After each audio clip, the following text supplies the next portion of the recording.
కోసం బంగారు వర్షం కురిపించారు విద్యారణ్యులు. విద్యారణ్యులు అప్పుడు తురుష్కుల యొక్క పరిపాలన. ఈ కృష్ణదేవరాయల వంశం అంతా వరంగల్లో దానుకున్నారు. అప్పుడు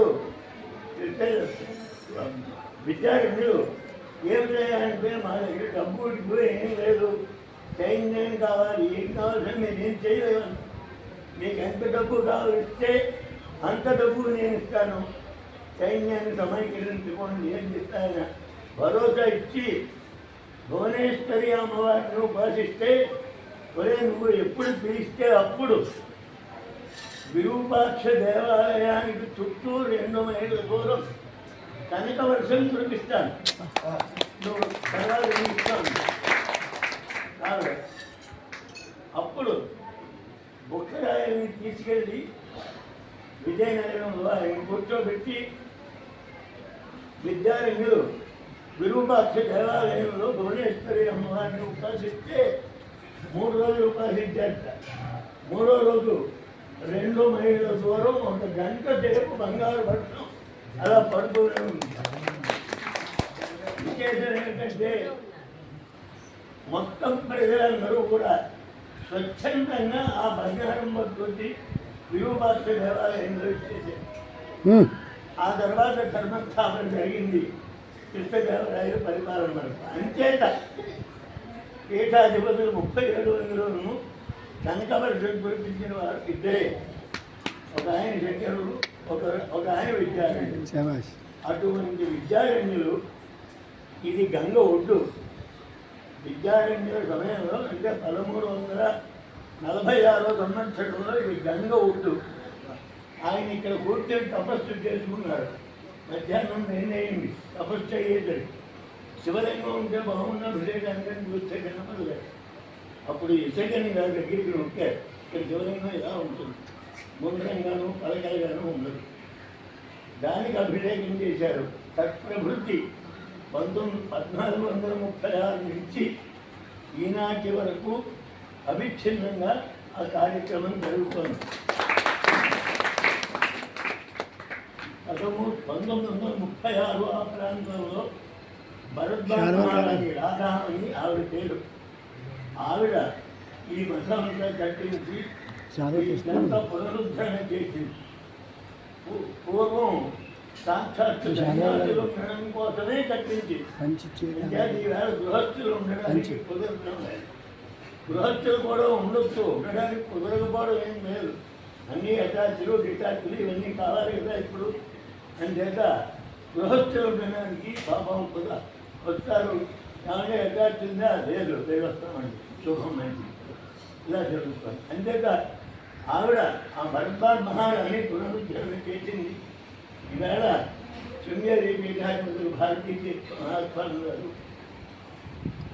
విజయ భారతీ మహాస్వామి గారు ఈ మఠాన్ని ప్రత్యేకించి శ్రద్ధతోటి ఈ మఠాన్ని చూస్తున్నారు. రెండో విషయం, కాశీలో శంకరాచార్యుల వారికి విశ్వేశ్వరుడు చండాలుడి రూపంలో ఇక్కడ కనిపించినప్పుడే మనీషా పంచకం అని చెప్పి ఆయన నటించారు. చండాలుడైనా ఎవరైనా జ్ఞాని మాత్రమే గురువు అనే బోధ ఇక్కడ చేశారు. ఇంకొక విశేషం ఏంటంటే ఒక జాతి అంధుడు ఇక్కడ కూర్చొని శివనామం చేసుకునేవారు. శంకరుడు అలా వెళుతూ ఉంటే 2 కాళ్ళు పట్టుకున్నాడు. అనుగ్రహించేవా స్వామి అన్నాడు. నేను ఎవరన్నాడు? సాక్షాత్ శంకరుడు మీరే వస్తే ఇంకెవరైనా అడుగుతారు. ఒరే నువ్వు జాతి అందులో కదా అంటే నా మనస్సు బుద్ధిది కాదు కదా. వెంటనే వారికి 2 కళ్ళు అనుగ్రహించినట్టు ప్రదేశం. అంత శక్తివంతమైనటువంటి ప్రదేశం ఈ శంకరం. అటువంటి మఠంలో మా అల్లుడి గారికి ఇక్కడ చేయాలని సంకల్పం కలగడం, నా బుద్ధి వికసించకుండా చేసుకుంటే చేసుకోవాలని నేను అన్నాం.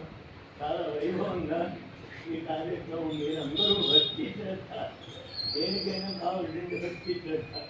ఈవేళ కాశీయాత్ర తీర్థయాత్ర కాదు, విలాసయాత్ర విహారయాత్ర అయిపోయి ప్రతి వాళ్ళకి కూడా మొట్టమొదటి కాశీ వెళ్తూ ఉండే ఆవిడ ఇడ్లీ దొరుకుతుందా అంటే కాశీ యాత్రకు వెళ్ళాలంటే ఇడ్లీ దొరుకుతుందా అండి ఇక్కడ ఇడ్లీ పోతే కాశీ వెళ్ళాలా పూర్వం అలాగా అంతేత అటువంటి పరిస్థితి మీకెవరికి లేకుండా ఇక్కడ గట్టిగా భక్తితో చాలా బాగా చేసుకున్నారు. మీకు అందరికీ కూడా మా చంద్రమౌళీశ్వర స్వామి విద్యారంగంలో ప్రతిష్ఠించిన చంద్రమౌళీశ్వర స్వామి యొక్క అనుగ్రహం, శారదామాత అనుగ్రహం, శంకరాచార్యులు హరి అనుగ్రహం, ప్రస్తుత పీఠాధిపతులు భారతీయ తీర్థులు విజయశేఖర భారతీ స్వామి వారి యొక్క అనుగ్రహం. వారు ఎంత తపస్సంపన్నులు అంటే వారు పెద్ద ఆయన కంటితో చూస్తే చాలు మనం అనుకున్న అవుతాయి. మంచి పనులు, చెడ్డ పనులు కాదు. అలాగే విజయశేఖర భారతీ స్వామి గారు గడవయ్య బాగుంది అంటే చాలు అయిపోతుంది. నాకు ఎప్పుడు అనారోగ్యంగా ఉన్నా శృంగేరి వెళ్ళాలనిపిస్తుంది. వెళ్తాను. ముందు రోజు చూస్తారు, ఎప్పుడు చేరంటారు పెద్ద. మర్నాడు పలానా టైంకి ఇంద్రగంటి వారిని అమ్మని అంటాడు. ఇంద్రగంటి వారు అని చెప్తారు. నా పేరు ఇచ్చేప్పుడు పిల్లలు శృంగేరి గురువులతో సహా అందరూ ఇంద్రగంటి. నాకు ఏదో పెద్ద గొప్ప, నా వంశం, నా కుటుంబం అనే పెద్ద గొప్ప ఒక గంట అయింది చాలా ఆయన పిలుస్తారు. స్నానానికి వెళ్తారు. 6 బాగా వెళ్తారు, 6 సార్లు చేస్తారు. ఏదో ఒక టైంలో స్నానానికి వెళ్ళేటప్పుడు ఓ మాట వెళ్తారు. బాగుంది, అన్నీ జాగ్రత్తగా జరుగుతున్నాయి, అన్నీ వింటున్నాం, ఆరోగ్యంగా ఉంటారు, పర్వాలేదు, అన్నీ బాగుంటుంది అంటారు. అంతే. ఇంక నాకు అనారోగ్యం అన్నది ఉండదు. ఆరోగ్యమే అంత శక్తివంతమైనటువంటి యశస్సు, వాక్కు వారిని. అటువంటి మహానుభావులు ఇక్కడికి వచ్చారు. ఇక్కడ 3 రోజులు ఇక్కడ ఉన్నారు. విద్యార్థి మీదే కాకుండా ఈ రోజులు కూడా ఇక్కడ ఉన్నటువంటి మంచి ప్రదేశం. ఇటువంటి ప్రదేశంలో మీ అదృష్టం కొద్ది కొంత నమస్కారం జరిగింది. అందరికీ వారి యొక్క అనుగ్రహం పరిపూర్ణంగా కోరుతూ, నీకంటే చదవాలి కాబట్టి మిమ్మల్ని అందరినీ ఆశీర్వదిస్తాం.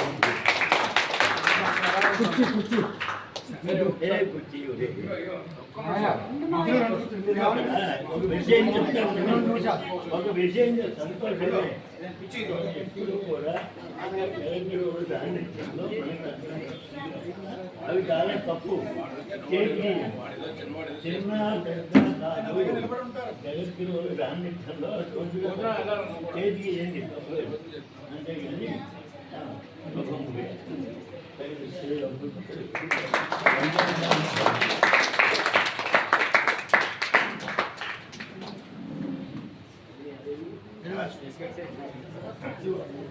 ధర్మ